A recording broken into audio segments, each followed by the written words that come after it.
Well, welcome back to the 14th installment of our series on the spirit of the Antichrist, the gathering cloud of deception.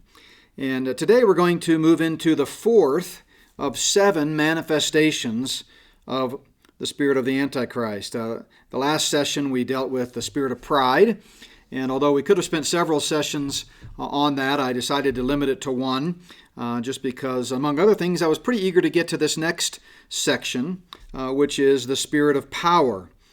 And we're going to spend at least 2 weeks, 2 sessions, if you will, on this. And today I want to start out by taking a look at subjects like the CFR, the Bilderberg Group, Bohemian Club from Bohemian Grove, and fake elections.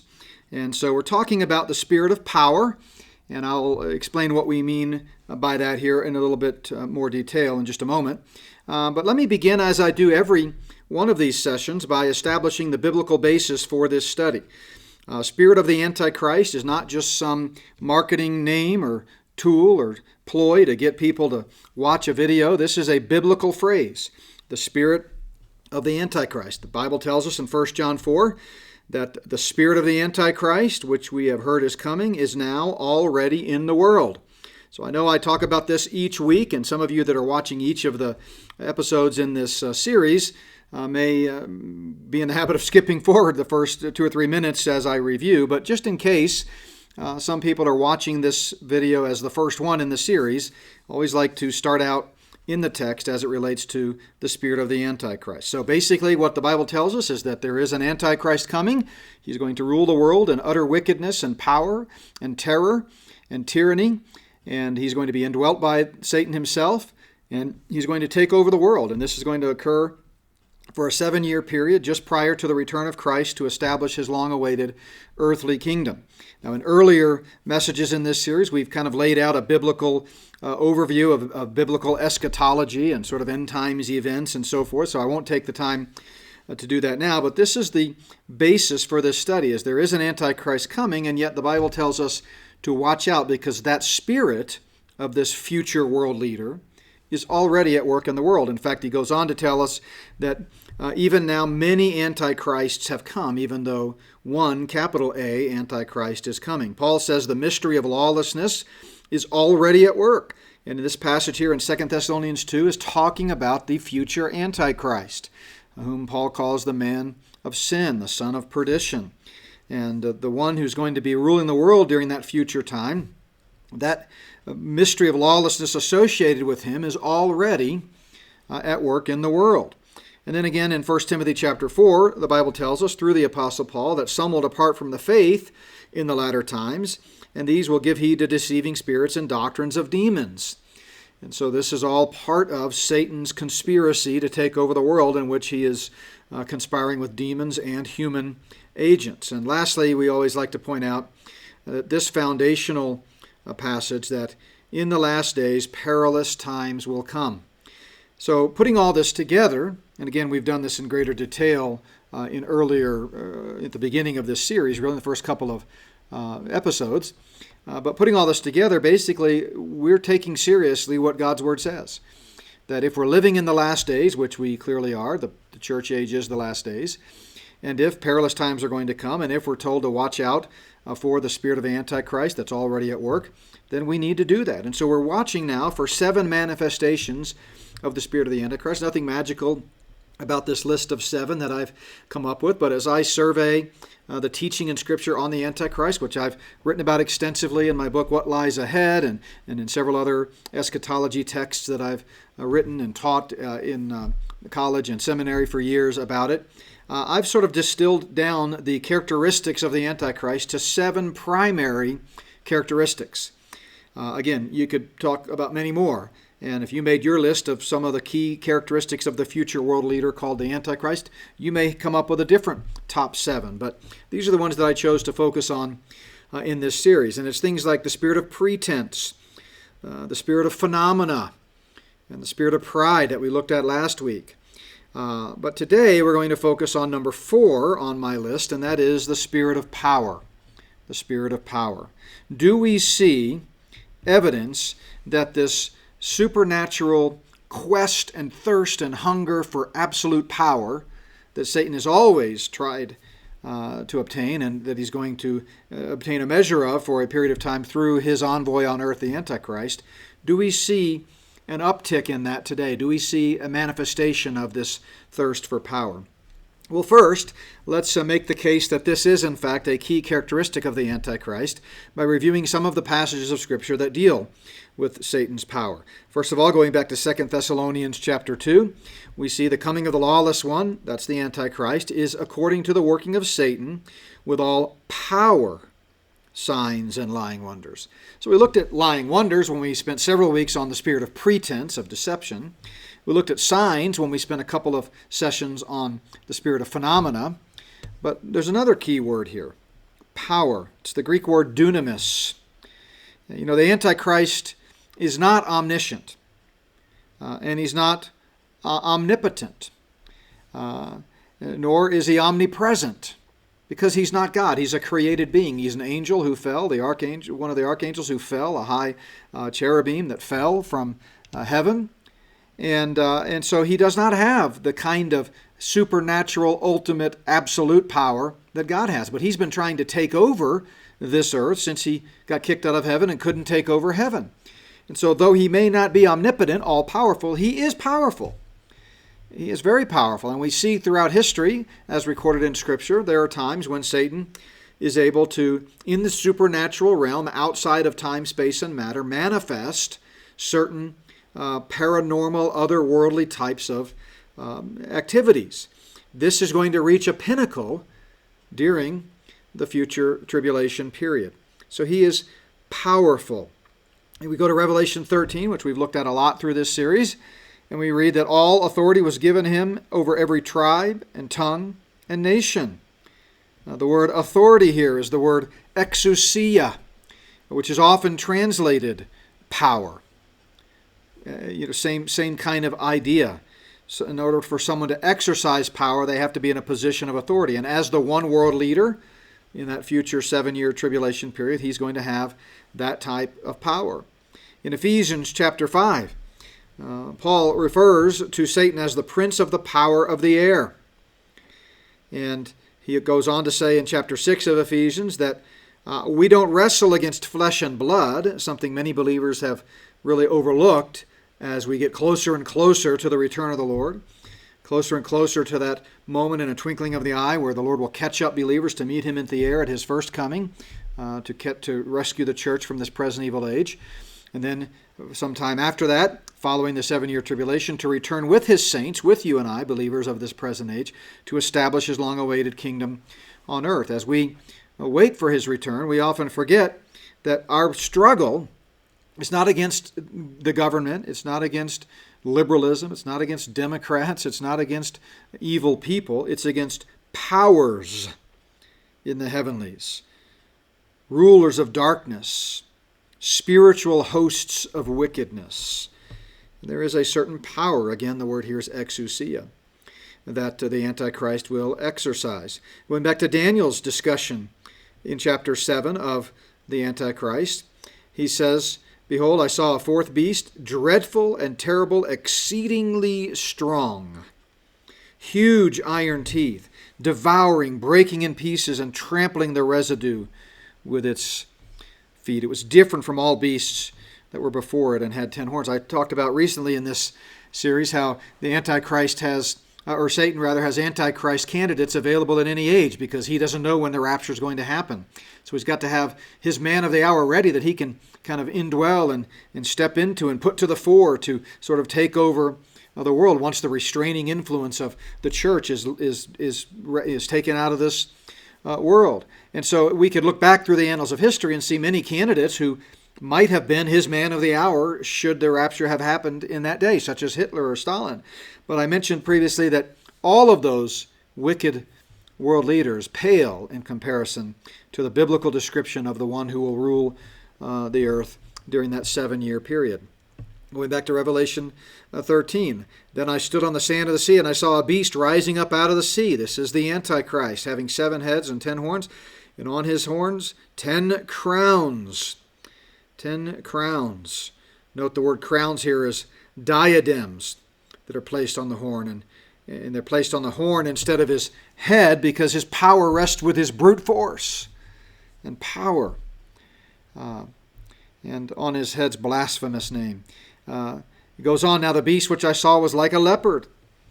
His feet were like the feet of a bear, and his mouth like the mouth of a lion. Just picture that description. The dragon gave him his power and his throne and his great authority. That's Satan. So the Antichrist is going to have unprecedented power, unlike any human being ever to walk on the face of the earth. We go to Revelation chapter 17, and we read that he will be given power and authority to the beast, this 10-nation confederacy that will be a part of the New World Order in the tribulation period someday, with the revived Roman Empire and the seat of power that will emanate from Rome and also from Babylon, rebuilt Babylon. I encourage you to pick up my book, What Lies Ahead, if you want to study that in more detail. But this governmental one-world system will give all of the power. It will cede it to the beast. So there's clearly a spirit of power associated with the Antichrist. And do we see that that spirit of power at work today? Well, where do I begin? I mean, it's everywhere. In order for the Antichrist to exercise his power and control over the earth, he's going to need help. He's not omniscient. He's not omnipotent. He's not omnipresent, like we said. And what we see happening all around us is setting the stage for the Antichrist's totalitarian, tyrannical regime. And it'll be worse than anything the earth has ever seen. And, I've mentioned previously the diagram of the Luciferian Conspiracy. Clearly, Satan, according to Scripture, is trying to take over the world. And in his attempts to do this, he is conspiring with demons and also with human agents. A conspiracy that we call the Luciferian Conspiracy, that the Bible refers to it in this way. We talk about beginning with Lucifer, and it's self-evident from Scripture that he is using his demons, 1/3 of the angels that fell, and he is also using human beings, most notably the Antichrist. So this isn't just the stuff that people make up today to be sensational. This has a biblical basis for those who take the time to study it. Then with that biblical template, and I really kind of went down this rabbit hole many years ago, and it became one of my books called The Great Last Days Deception, Exposing Satan's New World Order Agenda. That was the subtitle. And so I've done a lot of research into this, and though it's very difficult to pin down exactly who the human agents are that are part of this conspiracy, and remember, we did a lot of work on defining conspiracy in one of the earlier messages in this series, and we looked at the biblical term conspiracy that is used in the New and Old Testaments alike, as well as in many other extra-biblical literature. But this conspiracy is just two or more entities working together for nefarious means. In the legal system here in America, a conspiracy is defined as two or more people working together to commit a crime. That's a conspiracy.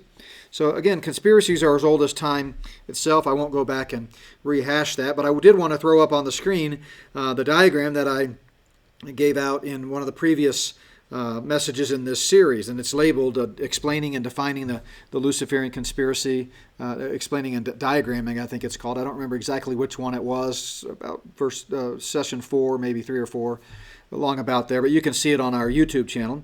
But we don't have time in this particular session to go back through this point by point, but just to understand that at the tip of the spear, there are indeed human beings speaking and communicating with Satan, much like you and I might communicate with the Lord in prayer. There are those who believe Lucifer is the ultimate God, and they're doing his bidding. Now, as you go down the list, most people involved in this conspiracy are just pawns in the game. They have no idea that Satan is ultimately the one pulling the strings. And also, it's not monolithic. There are many competing agendas and conflicts and, pride and all kinds of things that come into play, which is the reason that Satan has thus far failed to implement his New World Order. That, and of course, God's restraining influence and God's timetable. But from a human perspective, it's not as easy for him to implement this. So you can go back and watch that video, but just know that this conspiracy theory is very real. And I pointed out previously that, of course, I don't believe in conspiracy theories except the ones that are true. Anybody that doesn't believe in conspiracy theories is really being silly and naive, because they're all around us. A theory is just speculation about who might be conspiring and about what. once the evidence is overwhelming and proven, then it's no longer a conspiracy theory, but a conspiracy fact. So when it comes to the Luciferian conspiracy, I am a conspiracy factist. And we looked at several examples of quotes through the years. Some of these I've shown before. Some of them I'm just presenting for the first time in this series. But, for example, Prime Minister Winston Churchill talks about how the creation of an authoritative world order is the ultimate aim toward which we must survive. He said that at the conclusion of World War II. If we want to avoid future wars, we've got to create a one-world system, one-world government. We can't have national sovereignty. And Charles de Gaulle said the same thing after the war. Nations must unite in a world government or perish. James Paul Warburg, in the first half of the 20th century, he was a German-born American banker, well known for being a financial advisor to FDR. And his father, of course, was one of the elite banksters, Paul Warburg, who helped to create what became the central banking system. And I'm going to talk more about the Federal Reserve in the next session, session 15. So I encourage you to come back and watch that once it's posted. But James Paul Warburg said, "We shall have world government whether you like it or not, by conquest or consent." Zbigniew Brzezinski, a very well-known world leader and advisor to multiple presidents like LBJ, Jimmy Carter, Ronald Reagan. He died in 2017, but he has been all over the place writing, promoting, and speaking about it, places like the CFR and other institutions, the Trilateral Commission, for example, about this future one world government. When he said, for example, this regionalization is in keeping with the Trilateral Plan, which calls for a gradual convergence of East and West, ultimately leading toward the goal of one world government. National sovereignty is no longer a viable concept, he said. He goes on to say that this will involve a more controlled society, a society that is no longer dominated by an elite, that is going to be dominated by an elite that is no longer, I should say, unrestrained by traditional values. And the traditional values that he's referring to there, by the way, he wrote this back in 1970, so this has been a plan that's long in the works and seems to be gaining traction as we see things like in our present day, for the first time in 1,600 years in the history of the world, all Christian churches were shut down on Easter, and many continue to be controlled and regulated and managed, if you will, by government entities. So they've been saying this for a long time. But what he means by traditional values is those values of liberty. We can't have liberty getting in our way of controlling society. Another Brzezinski quote, he says, "Soon it will be possible to assert almost continuous surveillance over every citizen and maintain up-to-date, complete files containing even the most personal information about the citizen." I'm going to get into this again in the next session when I begin to look in more detail and get down into the weeds a little bit and talk about how this spirit of power has tentacles everywhere and what that looks like in a technotronic age. He goes on to say, "Shortly, the public will be unable to reason or think for themselves. They're just going to parrot what they hear on the state-run media." And that's happening today. And I like this was quite interesting here because he talks about a persisting social crisis and the emergence of a charismatic personality. Could that be a harbinger of the Antichrist? We see a dry run. Do we see a dry run of that today? As there are many people calling for a great reset and the ushering in of a one-world system to combat this control-a-virus scamdemic, I call it. It's really a control-a-virus. That's really what it is. I was just listening today about how many countries, the UK, Australia, many other countries, particularly in the other half of the world that are experiencing their winter while we're experiencing our summer, have seen 90% drops in the number of reported cases of flu. Unprecedented in history. For example, in Australia, it went from 7,000 during a normal period from April to, I think it was July, I don't remember the exact times, but you can look it up, to 7. I mean, that's because there is no flu anymore. Anything remotely related to a severe upper respiratory syndrome, SARS, is called COVID. And so, of course, COVID is going up because everything else is going down. It's just the flu. But something that 99.74% of people who are diagnosed with it survive, and 85% have such mild symptoms they don't even need any kind of treatment or hospitalization. And yet, they're using that as a pretext to shut down the world. So that's the persisting social crisis. Now, I'm not suggesting that this is going to lead right in to the end game for these Luciferians trying to usher in their world system, but it's certainly setting the stage. There's no doubt about that. But during the tribulation period, this charismatic personality and the controlling and exploitation of mass media and some type of crisis. Maybe the crisis then will be the fact that millions of people have disappeared because they were born-again believers who were raptured to meet the Lord in the air. But all of that is going to lead to a highly controlled society, he said. And then Arthur Schlesinger, who said this in Foreign Affairs, which is this was in 1995. The Foreign Affairs is the magazine, the official magazine of the Council on Foreign Relations that we're going to talk about in just a moment. But he said, we are not going to achieve a new world order without paying for it in blood, as well as in words and money. In other words, the elite are prepared to exercise power, even to the shedding of blood, if that's what it takes, to bring in the new world order. So the spirit of power. The spirit of power. Do we see this power at work in the world today?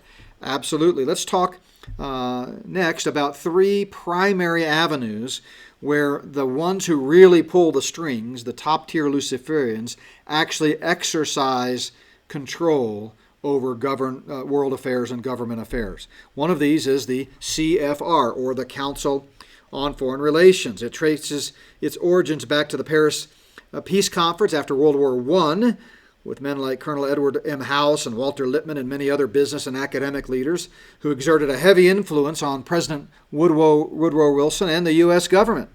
Eventually, in 1921, they filed a certification of incorporation, officially forming the CFR, or Council on Foreign Relations. But it didn't really get traction until the 1930s, when the Rockefeller Foundation and David Rockefeller, a leading Luciferian, began contributing large amounts of money through their foundations to help set the agenda and control committees on foreign relations in Washington, D.C. and throughout the country. They funded influential institutions in academia and began to really promote this one world system agenda. Foreign Affairs is the magazine published by the Council on Foreign Relations, and Carol Quigley, who we've talked a lot about in previous sessions, reminded us that the CFR is the American branch of a society which originated in England and believes national boundaries should be obliterated and one world rule established.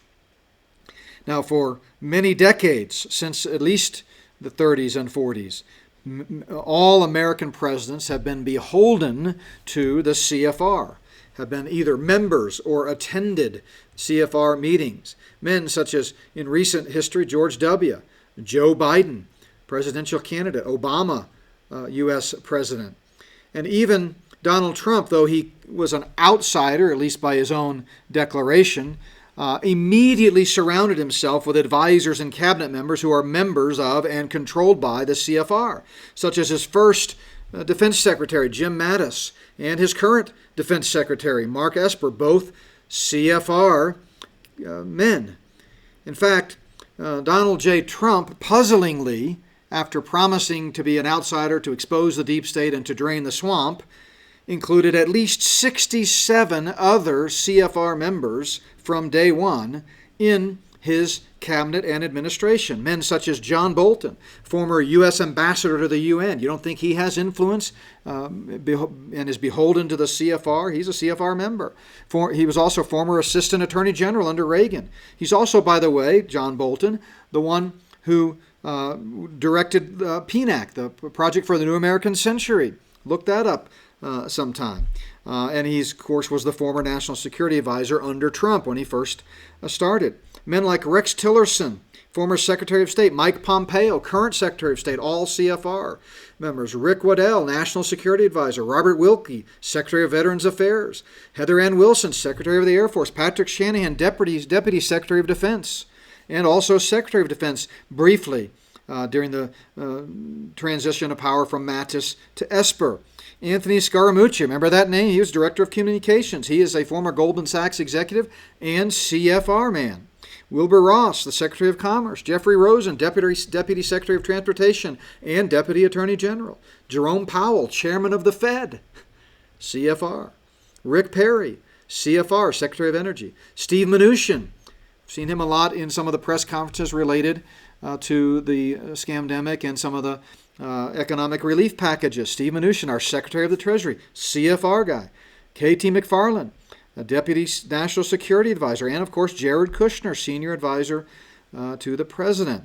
So don't think for a second that Donald Trump is somehow immune from the influences of this very secretive global group called the CFR. So that's one way in which we see the spirit of power, but there's another one, and that is the Bilderberg Group. The Bilderberg Group.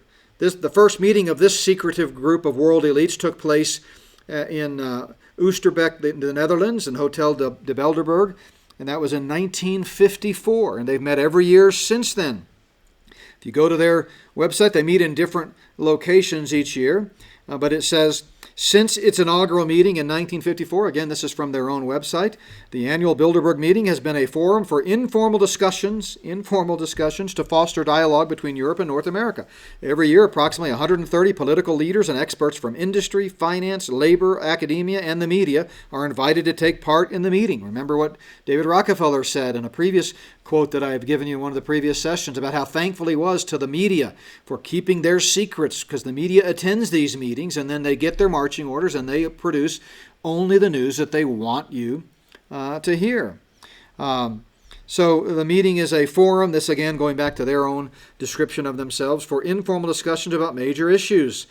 The meetings are held under the Chatham House rule, which states that participants are free to use the information received to further their end, but neither the identity nor the affiliation of the speakers, nor any other participant may be revealed. Now, thankfully, there have been many whistleblowers who've come out, many reporters every year, find out where it's going to be. It always leaks out. Then they flood that hotel or that area or that city, and they have cameras, and they are able to see all the top candidates and world leaders, presidents and prime ministers and so forth, getting out of limos and arriving and coming and going. And then they've even leaked the guest list. So we know who attends these meetings. The Bilderberg meeting in 2019 took place in Montreux, Switzerland, and the meeting in 2020 has been postponed, or was postponed. Usually takes place in the summer because of COVID.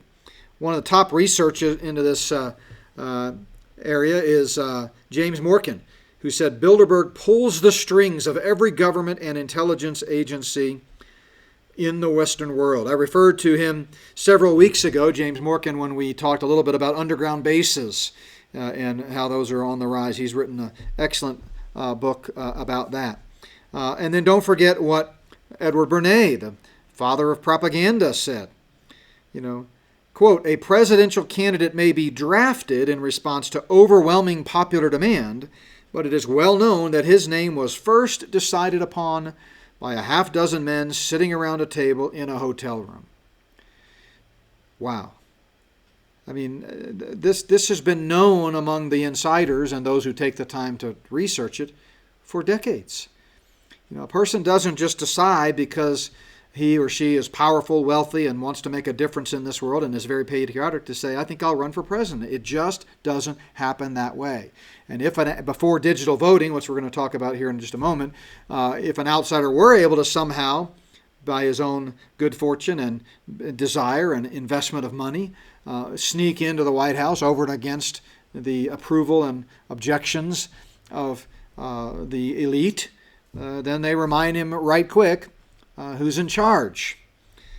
So enough about that. We can come back to that at another time. But yes, we see the spirit of power. So we've talked about CFR and Bilderberg, but there's another secretive group at which many other plans are laid and kings are made and territories are decided as to which will be invaded and which will not, and who's going to be the heir apparent to certain countries and governments. And this is called Bohemian Grove. Now, I've done a lot of research on this. I've actually visited the original site of the first Bohemian Grove meeting in Muir Woods. There's actually a actual plaque there, a historical marker indicating that that's where they first met, and then they moved north from San Francisco out into the Redwoods and into a private club called Bohemian Grove. It's held annually. They're always tight security, and this is really troubling when you find out what goes on there. There have been, again, leaked documents. There's been one reporter who snuck in posing as a male prostitute because, as you're going to find out in a moment, the things that go on at Bohemian Grove are absolutely off the charts evil and perverted, which is not surprising given its satanic nature.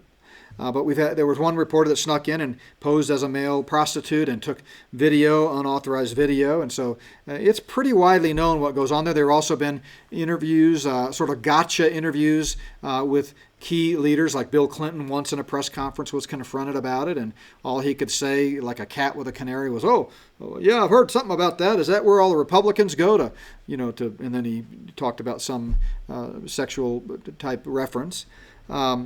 David Gergen's also been ambushed and asked about it, and you can tell that these men that are a part of this each year, including major world leaders, most U.S. presidents attend, are not prepared to talk about it. One of the key codes of ethics that are everyone that's part of Bohemian Grove has to abide by is weaving spiders come not hither. The idea is if you come here, you best not leave and plan to weave your tales to everyone, because you're under a strict code of silence, and you will be recompensed if you are caught disclosing the types of things that go on there. And indeed, all of the information that we have about Bohemian Grove comes from secret leaked documents or outsiders who were able to sneak in. But the climax of the week, it's a week-long event, and people come and go, the world leaders come and go. So, for example, Reagan and Bush and Clinton, they might just be there for a day or two, maybe spend one night. But the whole week climaxes at the end of the week with a ceremony called the Cremation of Care, in which they've now admitted, because they have video evidence of it, except that they claim that it's all in good fun, that top leaders dress up in satanic robes and druid garb, and they sacrifice an effigy of a child on an altar before a massive owl, a wooden owl that is burned. And if you know anything about Luciferianism, you know owls are a particularly key symbol in Satanism. And this is an actual picture of this taking place at one of their past ceremonies. So top world leaders have gone. Here you see one where Nixon and Reagan attended. They meet in plenary sessions, such as the Cremation of Care at the end of the week, but they also meet in little breakout sessions. And so you might attend a little session over here under these trees, sitting around with other world leaders deciding what you're going to do about oil, or what you're going to do about transportation, or who's going to be in charge of this sector of the world, or who do we want to be the next president of the United States, or who do we want to be the next prime minister of Britain, and so forth. And so that's kind of a little thumbnail sketch, but to show you how mainstream knowledge of Bohemian Grove has become in the very highly acclaimed and highly watched Netflix, I think it was Netflix, feature House of Cards, they actually had a storyline that involved the same thing, a mock human sacrifice at a Bohemian Grove-like retreat. So this is not something that is disputed. What's disputed is whether what takes place there is fake and all in good fun, or is it, in fact, satanic in its very core. And I believe it's satanic. But regardless of the satanic nature of it, it should be troubling, even to the greatest skeptic who hasn't ever studied it, that world leaders are meeting in a secret conclave out in the woods. What are they talking about? And especially in a free society like America, where we are supposed to have representatives of the people, not secret meetings. So we see this spirit of power at work. Well, the last thing that I want to focus on in this particular part, in this particular session on the spirit of power, is another way, not just CFR and Bilderberg and Bohemian Grove, and by the way, there are many other secret societies out there, but there's another way a very powerful means by which the elite can control things. And I'm going to address this subject with great trepidation because I know I've got many friends and colleagues who don't agree with me on this, and I completely respect their view. And if you don't agree with it, I respect your view. But I do think you owe it to yourself to at least go down the rabbit hole and research it, because I don't want you to believe it just because I said it, but I am absolutely confident if you take the time to look at the evidence, you will come to the same conclusion that I have come to about this matter. And what I'm talking about now is fake elections. It's widely known that in many other parts of the world for centuries, even millennia, they have had rigged processes by which leaders come into power, coups and other things. But even among so-called free societies, elections have been, for the most part, commandeered by the global elite, and it is no longer the case that you simply get to vote for your candidate of choice and the majority wins, or the Electoral College in our case wins. Once things moved into a digital process, it became absolutely a piece of cake for the powers that be to type a few keystrokes, make a few changes on a server, and simply declare who they want to be the president. So it's my view, and again, I respect those who may disagree, but I encourage you to actually research it. Remember, Einstein said, condemnation without investigation is the height of ignorance. So I understand if you may not agree, but until you've had the time to really study it and then come to an informed conclusion, I wouldn't just dismiss what I'm going to be showing you out of hand. But the fact of the matter is, in American elections for many decades now, it's not an election, it's a selection. We know, for example, that in recent history, and some of you may remember this, that Hillary and Obama both attended a Bilderberg meeting the year of the election there, and it was agreed by the powers that be who would be the president and who would be the Secretary of State. We know that Jimmy Carter was tapped from obscurity to come to a Bohemian Grove meeting, and it was there that he was sort of validated and crowned as the one who would be the next president. We know Reagan was similarly compromised, and yet he tried to exert his own influence in the same way that JFK did. And less than 2 months in office, what happened? Or just over 2 months in office, what happened? They tried to assassinate Reagan. So there's definitely a lot of anecdotal evidence that this is the case, but let's look at some of the hard evidence. First of all, let's start with recent history. In 2016, after being elected, Donald J. Trump tweeted to the world that he acknowledged there is extreme voter fraud. So let's just take him at his word. He understood that there was a problem with voter fraud in America. In fact, he tapped Mike Pence to lead a panel investigating voter fraud.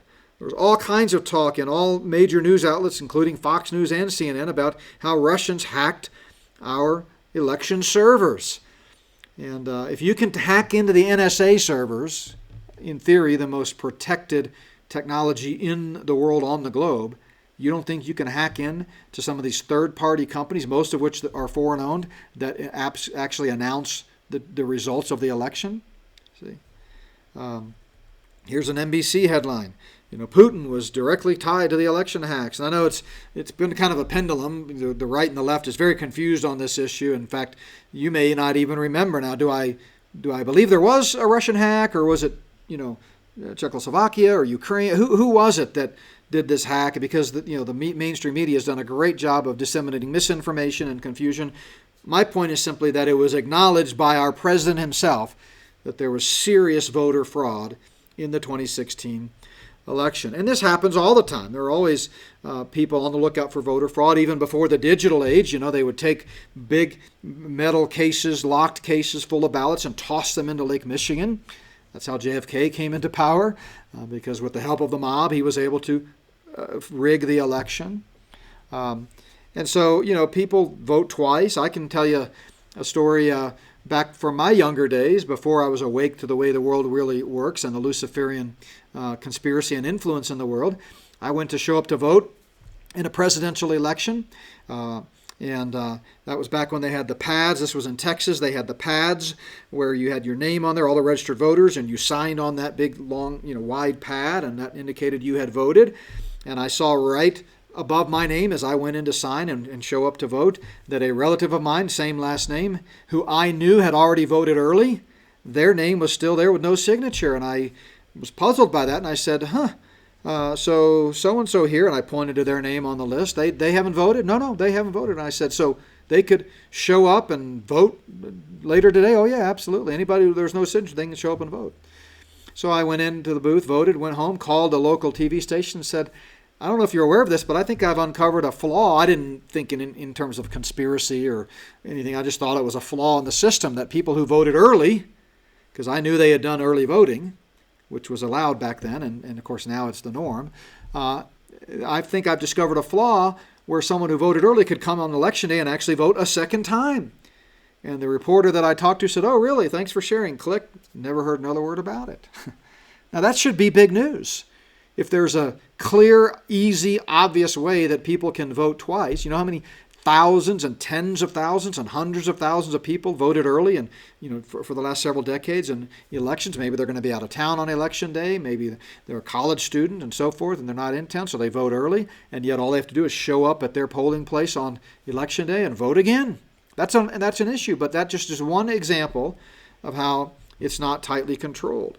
You know how easy it is to hack the electronic voting system? If you don't think this is a serious, legitimate problem in the U.S., you've not been paying much attention. This has been all over the news. Every election year, every 2 years, not just in presidential elections, it's on the news about online voting systems raise hacking concerns and how they have congressional hearings, trying to ensure ballot box integrity. Here's former FBI Director James Comey testifying in Congress about how the FBI is going to try to protect these servers from being tapped into and manipulated. And what people don't understand is how easy it is for anybody with the technological know-how, it could be an 18-year-old whiz kid, to get paid $100,000 by some nefarious characters in what I'm presenting here, that would be the Luciferian Elite, to hit a few keystrokes from a cubicle in Cleveland during the night of the election, changing the results in certain key counties of certain, say, Rust Belt states, so that it doesn't take much. It doesn't take much at all. Remember, in the last election, the Democratic candidate, Hillary Clinton, won the popular vote by 3 million votes, most ever in the history of a losing candidate to win. In fact, there's only been 2 or 3 times in history when the losing candidate won the popular vote. One of the other times was Al Gore and Bush W. in his first election. But of course, we know in our system, the popular vote doesn't matter. It's the Electoral College. And so if you need a couple of key states, and those states are close, neck and neck, all you do is change a few votes in a few key counties. Those counties flip the whole state, and boom, you've got the candidate of choice. I love this meme. These newfangled electronic voting machines are swell. It counts your vote even before you pull the lever. And that, frankly, is true. So I would recommend, if you really want to study this, I would recommend 3 resources. There have been many, really academic papers and articles and studies done on this. Again, there have been congressional hearings about it after the 2004 election, which was between Kerry and Bush. There was a congressional hearing in which one key witness that was prepared to testify about how he had been paid to change the results of the presidential election in certain states was killed on his way to testify. The hearings were canceled and nothing more was ever said about it. So, on the day of. There are a lot of things out there, but I recommend these 3 sources. First of all, the documentary Hacking Democracy. Again, you may watch it and you say, I'm still not convinced. I think our voting system is sacrosanct and my vote's going to count. If that's your conviction, you ought to vote. You ought to vote your conscience, and I do not blame anybody for doing that. But it's become my contention that the voting system in America is absolutely rigged. Another great documentary is Invisible Ballots. And these people have been warning about the problems with electronic vote tabulation. And don't be confused. Even if there's a paper ballot that you submit into a machine and you say, I'm not technically voting online by pushing a screen, even though many states do vote that way. It's not the actual voting that's the problem. It's the tabulation.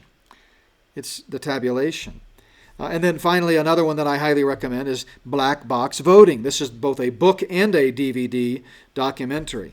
And after you look at the studies and the evidence and the investigations that have been done, going to warehouses after the fact, pulling out voting boxes with their ID number on them, comparing that with printouts of what was reported to the clearinghouse, the servers off-site where you upload your results after it's over, and what the printout shows, that particular box reported is completely different from what is actually on the hard drive of the actual box. It's very easy, without a chain of custody of paper ballots, to control an election.